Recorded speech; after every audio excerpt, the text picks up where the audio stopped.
புரட்சி தலைவர் எம்ஜிஆர் அவர்களுடைய முதல் தேர்தலில் கூட இந்த அளவுக்கு ஒரு ஓட் பர்சன்டேஜ் வாங்கலை அப்படின்ட்டு நிறைய பேர் சொன்னாங்க. ஆனால் நீங்கள் டிவி கேட்க அவ்வளோ நீங்கள் ஆதரிச்சிருக்கிறீங்க. நான் எம்ஜிஆர் அவர்களோடலாம் நான் கம்பேர் பண்ணல. எம்ஜிஆர் எம்ஜிஆர் தான். ஆனால் நாம பெரியார் அண்ணா எம்ஜிஆர் அவர்கள் வழியில் ஒரு அன்பா உழைக்க வந்த உங்க விஜய், அவ்வளவுதான். 1977 நீங்க போடாத ஓட்டை 2026 நீங்க போட்டிருக்கிறீங்க. என்ன ஒண்ணு, இன்னும் கொஞ்சம் அதிகமா ஆதரிச்சிருந்தீங்கன்னா கொஞ்சம் நல்லா இருந்திருக்கும்.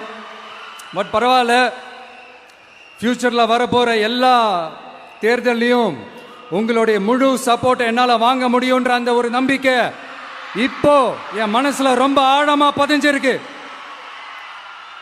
ஏன்னா நீங்க அமைச்சு கொடுத்திருக்கிற இந்த ஆட்சியில எல்லா நன்மைகளையும் நீங்க கண்கூடா பார்க்க தான் போறீங்க அப்படின்ற அந்த கான்பிடன்ஸும் இப்ப என் மனசுல ரொம்ப ஆழமா பதிஞ்சிருக்கு. யார் எந்த நிலைமைக்கு எந்த பொசிஷன்ல போனாலும் இந்த கிண்டலும் கேலியுமா பேசுறது இருக்கதானே செய்யும்.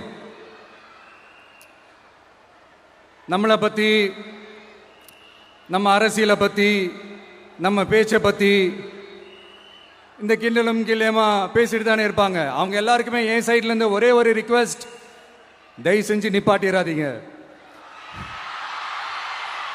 தயவு செஞ்சு கண்டினியூ பண்ணுங்க. நீங்க தான் என்னோட எனர்ஜி ஃபோர்ஸு. நீங்க பேசிக்கிட்டே இருங்க, பேசிக்கிட்டே இருங்க, பேசிக்கிட்டே இருங்க. நான் மக்களுக்கு தேவையான நல்லதை செஞ்சுக்கிட்டே இருக்கேன், செஞ்சுக்கிட்டே இருக்கேன், செஞ்சுக்கிட்டே இருப்பேன்.